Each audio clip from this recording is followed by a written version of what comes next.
This is 1 mana left. And we have an event coming up that isn't 326, but I'm going to be honest, I'm more hyped about this than I have been about virtually any league we've had since Settlers for years. And we have the Legacy of Freesia event. The main draw of this event is there's 19 new ascendancies that some of them are going to be really unbalanced and enable some wacky builds. And as people that like to, theorycraft builds go, this event has more interesting content with these new ascendancies than like most actual league mechanics. Now, there's some interesting ones in these 19, but I'm just going to get right to the point. There's one called Whisperer. Whisperer is the most blatant Manaforged Arrow ascendancy that has ever been created. This is what it would look like if they just told me I could make an ascendancy and anything goes. And I just looked at them and just said, wait, really, anything? They're like, yeah, we're not going to check it at all. We're just going to put it in the game after you give it to us. I'm like, okay. This is what I would have made. But if you're familiar with how Manaforged Arrows worked in the past iterations of it, you know it was one of the strongest builds ever. And in 325, it was cut down because they removed Battle Mage's Cry from the game. It used to convert spell damage into attack damage at a 1.5 times ratio, which allowed you with the combination of Indigon to get thousands of % increased damage, on top of the already completely broken scaling of the Manaforged Arrow Support Gem, which, if you look at Manaforged Arrow Support Gem, says supported skills deal 1% more damage per 1 mana cost. So you have something that can make you deal 100 times damage, and then something that makes you deal, 3,000% damage. The combination of these things make you pretty much do infinite damage. But they removed the Battle Mage Cry scaling from the game, so that cut the damage down by 90 to 95%, and it's probably still strong, but for the investment, it's not really worth it for an endgame build. But this build over the leagues has some Hall of Fame statistics to it. It is the only build ever to reach the delve cap.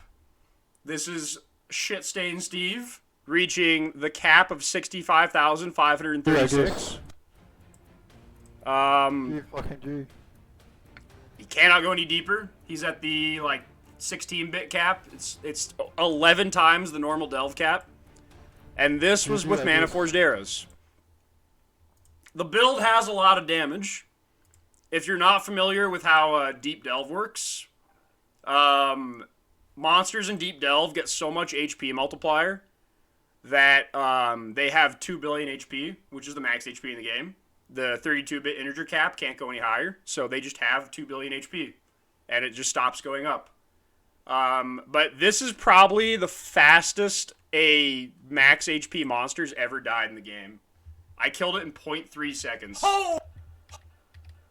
This is the actual integer cap for the most HP a monster can have. And from when it spawned and became attackable, it was alive for 0.3 seconds. It doesn't deal a single attack. It was just born dead. This is what 7 billion DPS looks like. Holy cow! So it's a good build, okay? But Whisperer came in, and your mind is destroyed, delivered back what was missing, which is the Battle Mage's Cry effect. Now, it's got some other really, really good stuff. It's got +1 max mana per dexterity. You might look at that and be like, is that really that good? But just for context, Necropolis League had a helmet mod that was +1 mana per 2 intelligence. The attribute you kind of already want to stack for mana. And that was one of the most broken mods in the game. People were running around getting 38k mana and just doing crazy things. This is 1-to-1. This is straight up, in PoE 1, you can get 600% increased mana. And you can get 3 or 4k of an attribute. So just this one node alone can be 20 to 30k mana. On top of your other mana scaling. That doesn't mean your character has 20k mana, because this gives you 20k. That means your character has 20k extra mana, which might put it at 30k.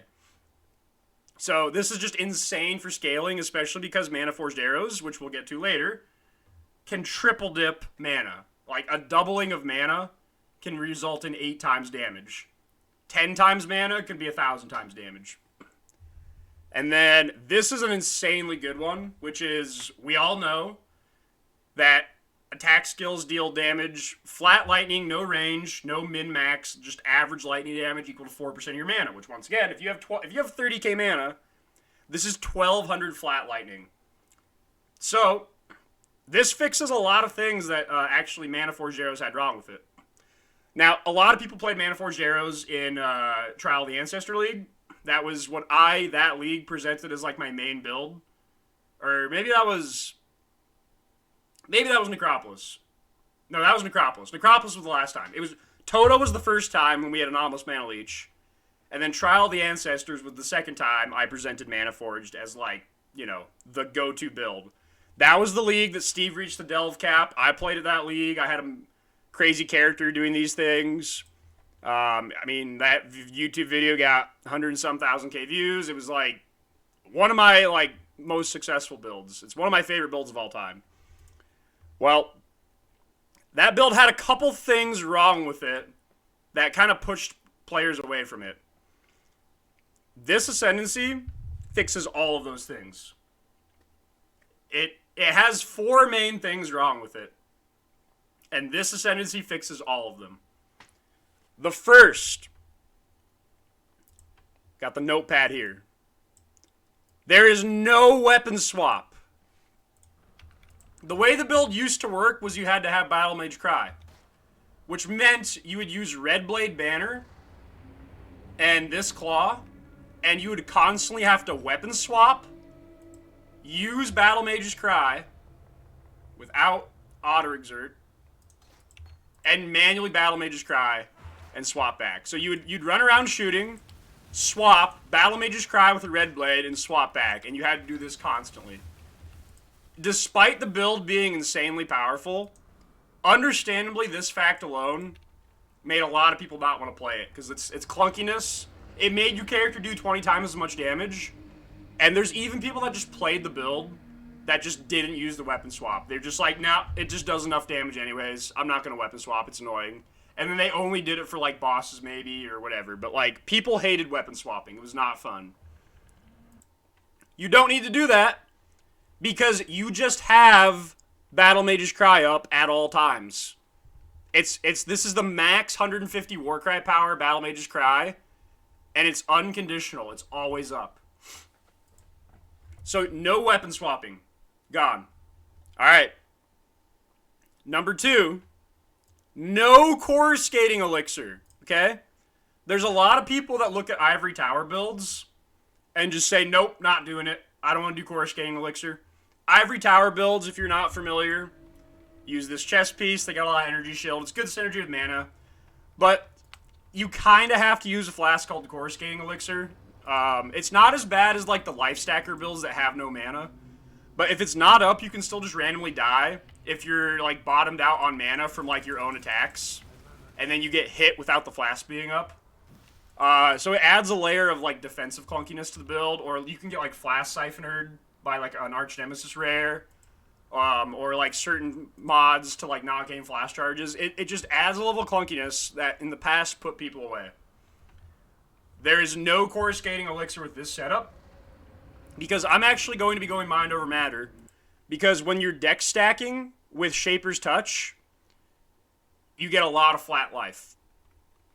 You add in Garakon's Flight, even more flat life. You're in the Ranger area, and you're not necessarily in the Mana Holy Land. And you kind of just pass some decent life nodes. And then you go mind over matter. And you end up just being a character that's just got like a hybrid split of life and mana. You can even sprinkle in some energy shield with instant leech of all 3. So you have like a really big EHP pool, potentially bigger than the ES pool. And then you can still have Arcane Cloak. You can still have things like Progenesis if you get higher budget.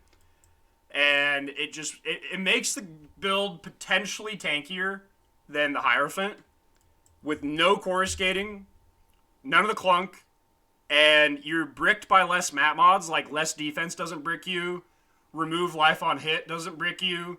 All the tier 17 mods that just brick energy shield low life characters, and there's like 5 of them, just completely get removed from the table because this is going to be a mind over matter life hybrid build. So, no coruscating. Huge improvement. Another pain point. No damage downtime. So, the way the build used to work was most of your flat damage came from Arcane Cloak, which gives you, you know, in this case, a 23k cloak, which is more than you'd get in a league, but this is standard. But it would give you, like, you know, 4k flat lightning damage. The downside is, outside of that, your only flat lightning damage was on Quiver, which got multiplied by Widow Hail, but this just became, like, 200 or 300 flat lightning damage, like 200, and that was all your damage. So if you either have cloak downtime or cloak gets knocked off, like, from combat, from, like, delve stuff hitting you, you would just deal 0 damage if you get surrounded and your cloak gets beaten. So either in, like, really hard content, cloak's just always down and you can't kill stuff. Or, like, really easy content where it doesn't matter, like, cloak's up at best still, like, 60% of the time.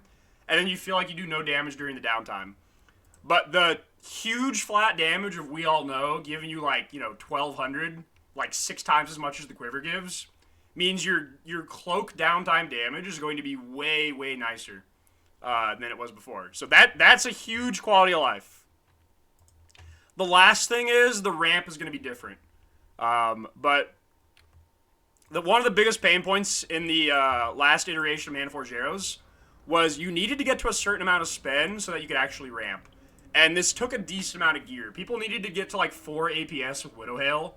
So they needed to get like a decent amount of investment in like, you know, like this location for Unnatural Instinct. They needed like cluster jewels. They needed like attack speed on Quiver. They needed like a corrupt momentum bow. They needed a certain shot ratio. They needed a 60% Indigon.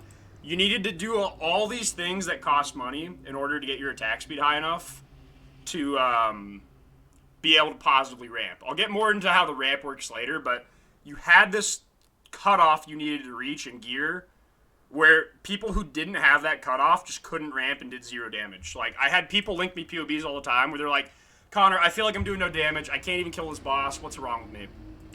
And I go do a POB review, and I'd end up gaining them like 30% attack speed just from like making changes where they like gave up damage and just gained attack speed.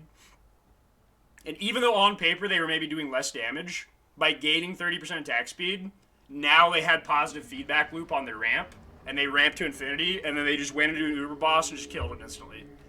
That is a lot easier to handle now. I'll go more into the spend explanation later, but the reason being is because Hierophant has to use Sanctuary of Thought, which gives half mana cost to all skills.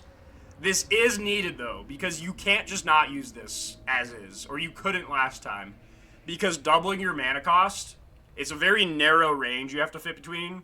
Doubling your mana cost makes the build unplayable. I tried many times on Jug to play Manaforged without Sanctuary of Thought, and it just can't be done. The cost is too high. You just ramp to infinity instantly, and the build bricks. You can't stop it. So Sanctuary of Thought with that setup is kind of mandatory to make Manaforged even work in the first place. But this build won't have Sanctuary of Thought, but it will still be able to ramp with about the right spend, but the spend will be about 20% higher than it was in Necropolis League. So people who needed to get like 200 Divines together to make the build work don't need to anymore. The build will just work on probably like 20 div plus, I mean, you can do no Indigon plus an Indigon. I'll show you. I made this POB. I'll share all these POBs in the video description. I'll have like the Dumpster 8 Chaos build. That's like white maps. You just beat Kitava. The second POB is this one, which is about 20 Divines. This is my target for like day 3, maybe day 4. Like end of the first weekend, basically. And then I'll have like the big POB. Well, like the bigger POB that's like 80 to 100 div with Indigon and some other things. And then like the bigger POB that's like 300 or 400 Divines. Still pre-Mage Blood. That's like 10 billion DPS. And then maybe I'll link the really big POB that's multi-mirror. Even though there's a good chance that people aren't going to get to this in a 5-week league. But maybe I'll link this anyways, just for funny people. But, okay. as far as the cost cutoff to get to the point where the build's playable, it is much, much cheaper this league. Like, I'm going to say this is like a 20 Divine POB. I think I have some pretty reasonable items. I have a 13% Cyclopean with like, I don't even have like a synth belt, just with like, 20 attribute quality on a 13 roll. I've got Mind of the Council helmet, pre-Indigon. I've got just a 240 Widowhail with no corrupt. I've just got like a bow that you could just like find, or a quiver you could just find, like either on trade or roll with essence yourself for like, under a div probably, maybe around a div, but like it's a quiver build, so if the quiver is the most expensive item, that's fine. I do have large cluster jewels. I have scintillating prismatic heart, but you don't need these two. This is just like my go-to, and I'm like, you can solve res elsewhere like jewels, but for the most part, it's just scintillating on an 8 passive with scintillating in the front. If you have that on your larges, you're fine. Everything else doesn't really matter. I've got like careful planning, just because this is like a fairly cheap jewel. You don't need to use this one. It's like a 4-stat rare jewel beats this, but like a 3-stat rare jewel loses to it. So like, I might use some of these. I mean, I've got like some pretty good, just some they're good stats, but it's 3-stat rare jewels. But like, okay, look at this POB. This is like a reasonably good POB for like day 3 or 4, just like farming bosses to save up for Indigon.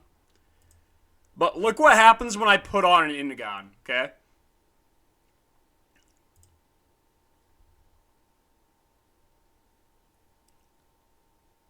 So if that was 20 divines, and Indigon ends up costing even itself 20 divines, look what happens for 40 divines. You're already at the point where damage doesn't matter anymore. And every upgrade you should get from here on out should just be speed and defense. So, yeah. That's kind of a lot. Dude, I don't even have... Oh, okay. Yeah, I'll show you this POB.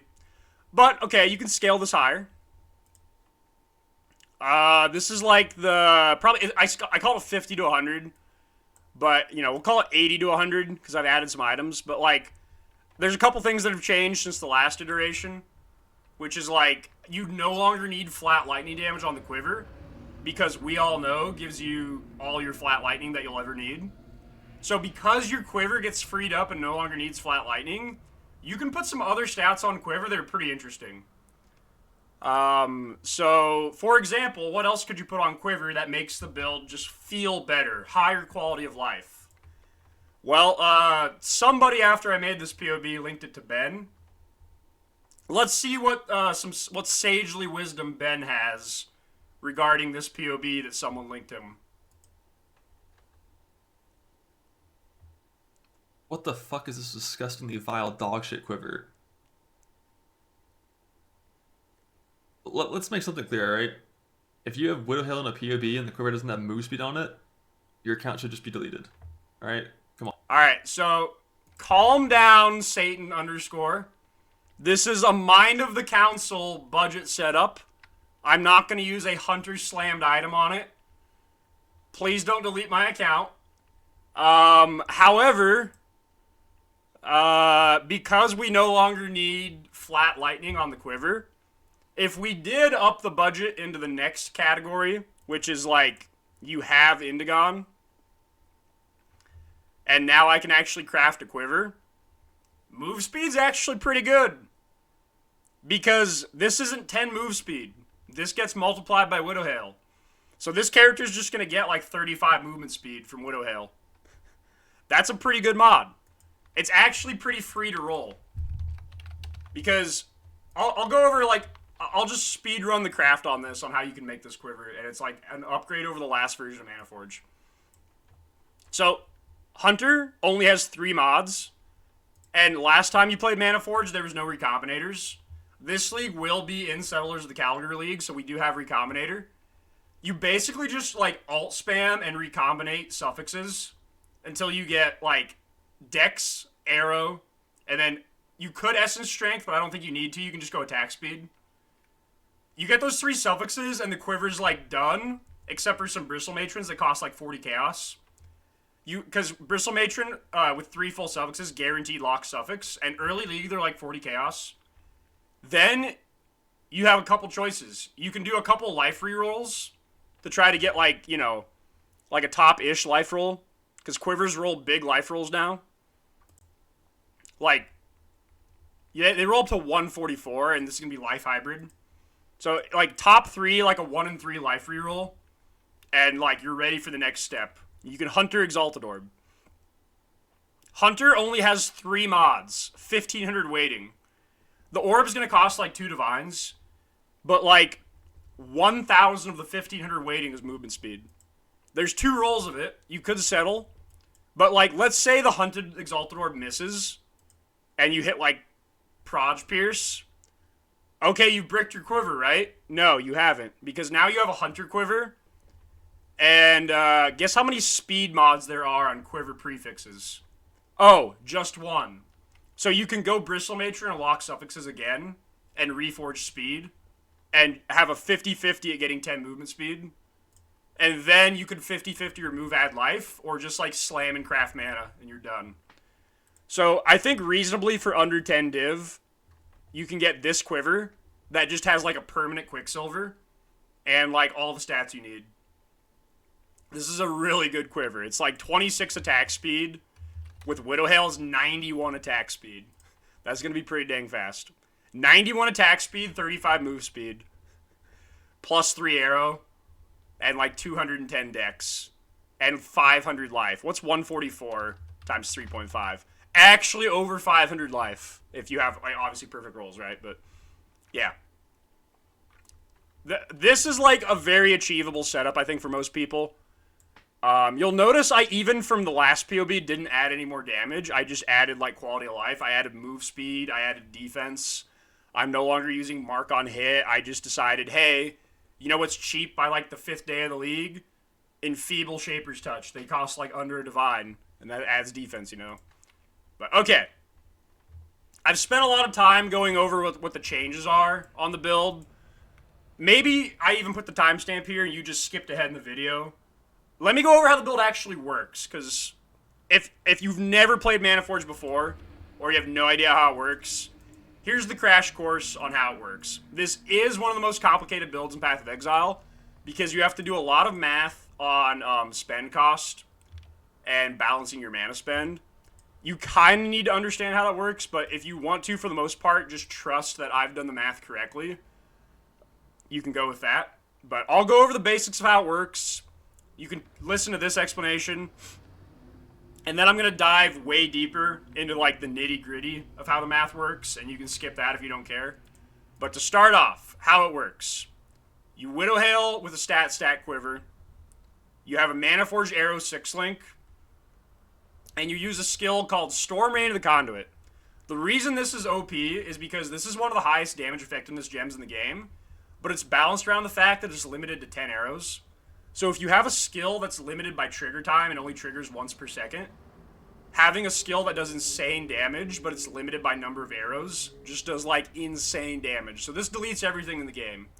And then your Spender skill can still just, like, clear trash for you. So this kills bosses and rares. This kills everything else. You have a secondary Manaforged Arrow link that's just for Mana Leech, because you're going to be using Indigon to ramp your cost. You Arcane Cloak, which starts off spending your cost, and it immediately gives you Indigon stacks. So your cost goes from, 23 mana, boom, I Arcane Cloak. Now my cost is 1,600 mana, and the loop has begun. But that's a lot of spend. How do you handle this much spend? Well, the answer is Instant Leech. Somewhere on the tree you need to get Instant Leech. On this tree, I'm taking it by Essence Sap. What Instant Leech does, on this character I have it up here, Instant Leech makes it so that if you hit hard enough, which with this build is not that hard, every single individual hit recovers 1% mana. So that means on a setup that's doing a lot of hits, with, like, the secondary trigger of, like, Rain of Arrows of Saturation, which does, like, 40 arrows, and half of them guaranteed hit on single target. If this is triggering twice per second, this is firing 5 times per second, this is hitting 24 times per second, even on one target, you're hitting over 150 times per second. And that means you're leeching over 150% mana per second on one target. On multiple targets, you have absolutely infinite mana recovery. You also get ES Leech, so you have infinite ES recovery.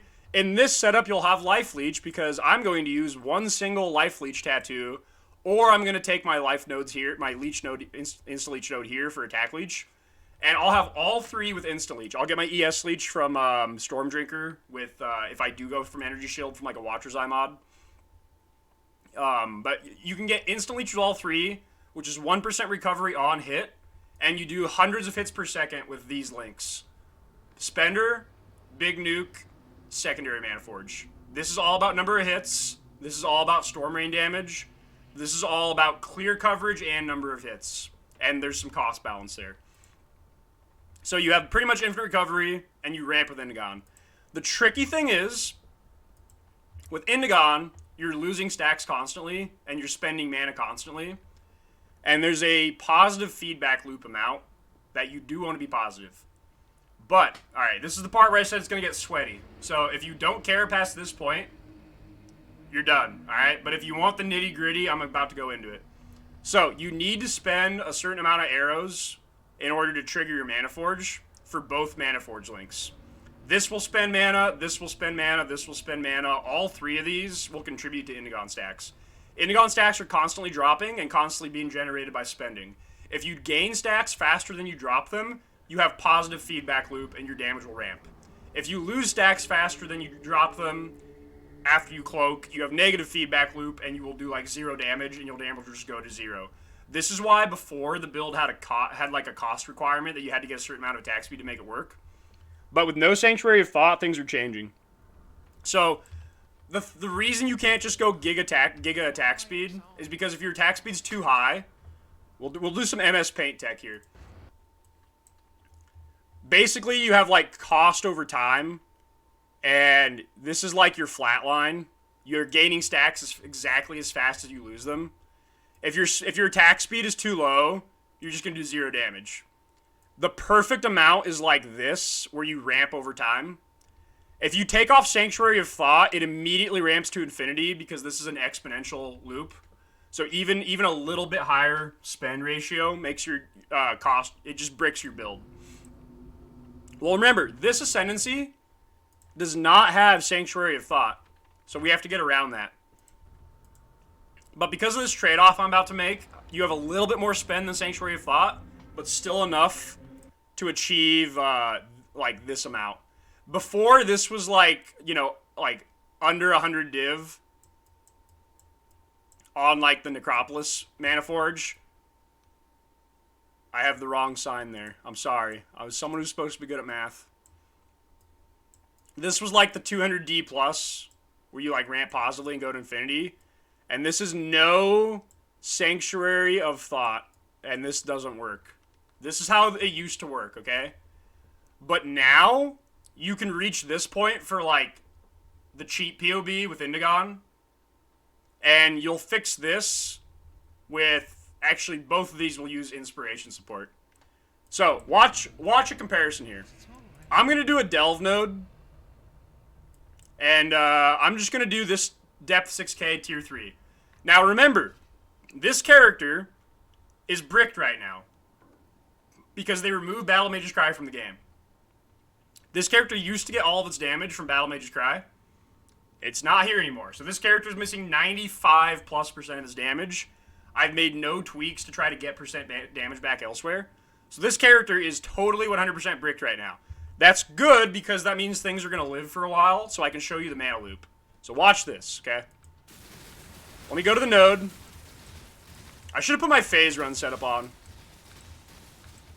Alright, so watch my spend with Sanctuary of Thought. You'll notice I pretty much always get my mana back instantly. It's always capped. I'm spending an absurd amount of mana, and it immediately goes full every time. Look at it bounce. You're going to see some POBs that have like 150k spend per second. What you're seeing right now is triple that. Or at least double, okay?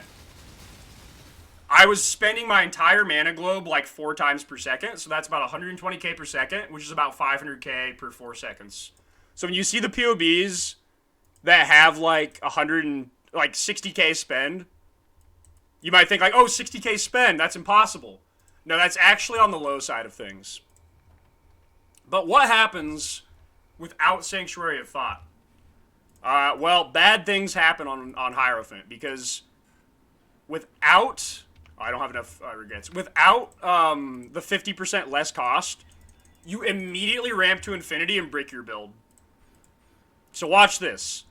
The build just does not work without Sanctuary of Thought. Watch. All my cost will be double, which doesn't mean I'm going to spend twice as much mana. It means I'm going to ramp exponentially twice as fast. So I will be spending like 100 times as much mana after like 5 shots. The build will fundamentally not work. I haven't cloaked yet because I haven't decided to brick my character yet. But watch what happens without Sanctuary of Thought. After about 2 seconds, I won't be able to spend mana anymore. I'm totally out of mana. I can't spend. I literally can't spend. My abilities cost like... It only takes about 2 seconds, and then I'm completely and my lightning arrow costs 17k mana. And my storm rain costs like 8 times that, so my storm rain there cost over 100k mana, which means I wasn't even triggering it. So the build does not work without Sanctuary of Thought. It ramps faster, so like for the first 2 seconds that's good. But the new setup with no Sanctuary of Thought is actually kind of nice, because it kind of finds the best of both worlds. It's a little bit higher than Sanctuary of Thought, but it's considerably lower than that like build bricking amount. Because what I'm going to do is they changed inspiration support. This league, actually, 325. They meant this as a nerf toward like the Archmage builds that were just stacking cost reduction, and then using inspiration for like 40% extra cost reduction. Because if you have a build with 50 cost reduction, and then you get 40 extra cost reduction, you go from spending 50% mana on Archmage to 10%. So it's basically you're spending 10% of the cost per spell. But by it being 50% less now, that means that instead of spending 50% mana, you spend 30%. So your cost tripled. It went from 10% to 30%. So this is meant to be an Archmage nerf, but the way cost reduction worked with Indigon is it does nothing. So like when you look at this ascendancy node that says like 50% increased cost of skills, some people might think this is going to brick the build. It actually does nothing because it stacks additively with Indigon stacks, which means that if you have 100,000% increased cost of skills, that means that going up by 50% does nothing. Like, look at this. Look at this. My skill cost is 10,162. What's it with 10% reduced skill cost? Oh, 10,156.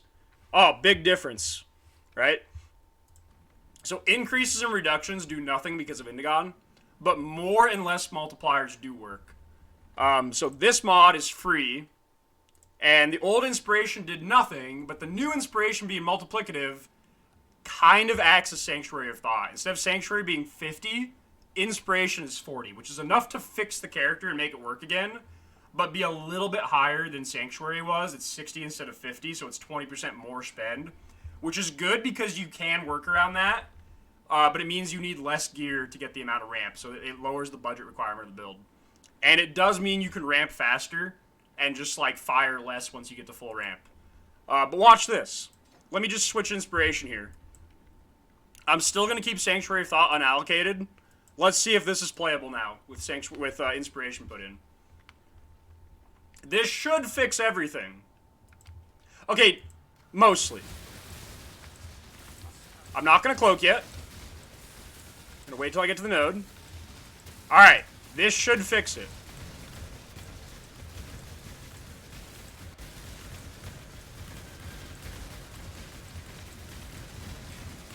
So I'm still fire. I'm still able to fire.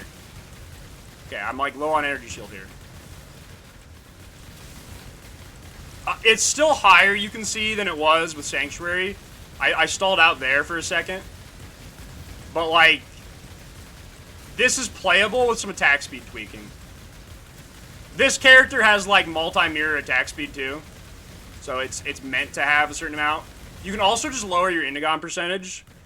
So if you think about it, a 50 Indigon with Inspiration is the exact same as Sanctuary of Thought with a 60 Indigon. So now you might think to yourself, well, you're down a support gem then, right? Only on your spender. You could also put the Sanctuary of Thought, or you could also put Inspiration in your Manaforge. I'm going to play with it. That might be the correct play. It'll give you more triggers, and make your cost a little more manageable. But you lose a support. You lose a damage gem, obviously, but maybe once you get Indigon, your damage is so high that doesn't matter. But you get Awakened Fork for free. You get a global Awakened Fork. So effectively, you just drop Awakened Fork, which is like, what I was using before. Remove Awakened Fork, add Inspiration, and this effectively is just the same as having Sanctuary of Thought. And like maybe lower Indigon. So that's basically how you fix the loop. I'm going to go even sweatier on the math for a brief second. But the way I like to calculate the spend is I like to pick a number that's 16,000 because that's the max Indigon stacks. And I like to just see what my spend per second is. So my lightning arrow is spending 3,300 mana per second here. And I'm going to take that times 4.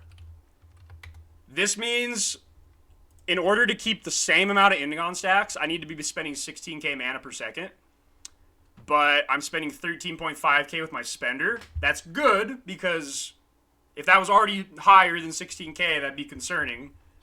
Because I'm still going to be triggering these things. Because this is going to trigger about let's say every 1 second. And the mana cost is 2,700. Well, actually it's going to trigger like every 2 seconds, but then Mirage Archer is going to fire it off for free. Because this is going to take, 2871? 2781 times 3 for Manaforged Arrows. And the Lightning Arrow cost is 1140. So it's going to trigger every 8 shots at 3... Okay, let's call it every 2 seconds. Like I said, I might tweak this. But that means I'm going to be spending 2781 twice per 4 seconds. And then the remaining 10 arrows will come from Mirage Archer, which was really OP. And then plus 13,500.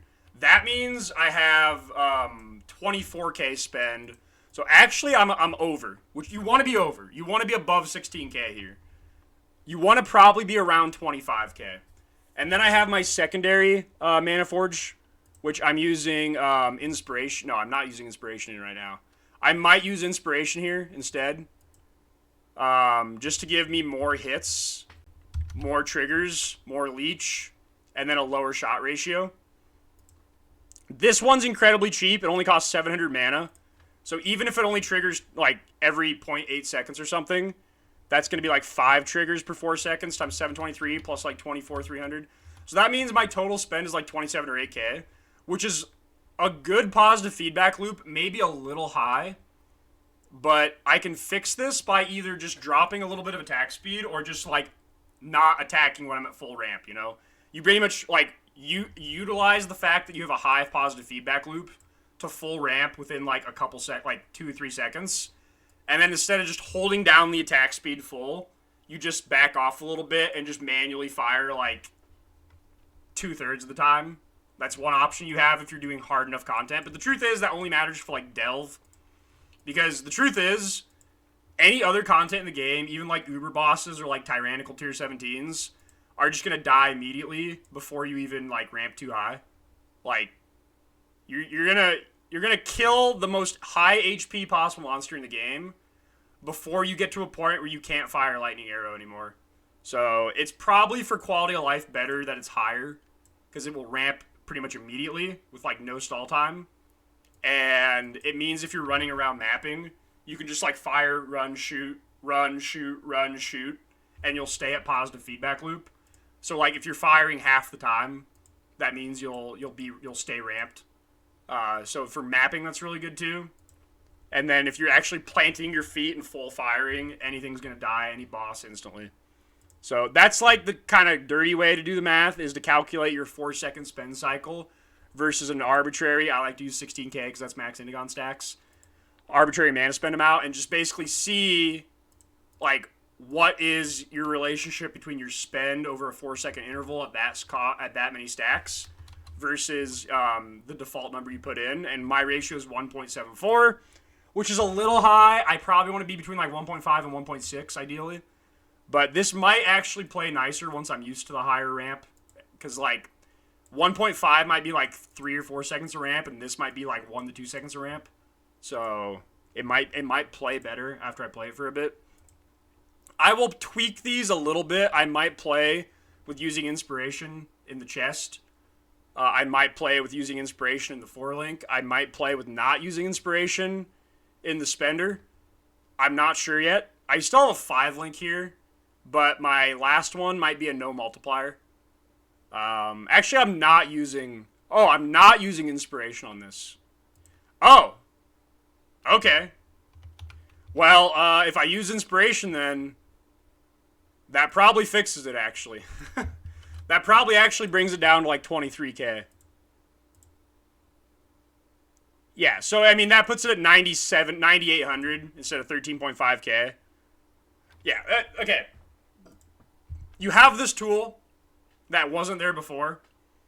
I'm going to play around with it, and it's going to change in your amount of gear. I think the higher gear you get, the more argument there is going to be for using inspiration in your spender and maybe even your chest. And the lower gear you have, the easier it is to just not use it and just immediately have your ramp solved.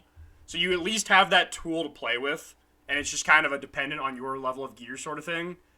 But I will post updated videos and POBs as I actually play this setup and figure out, like, yep, I've played it for 3 days, I just got Indigon, and 100% this is the best gem links for this level of gear. I will post those update videos. But, I mean, the character's going to be better than ever.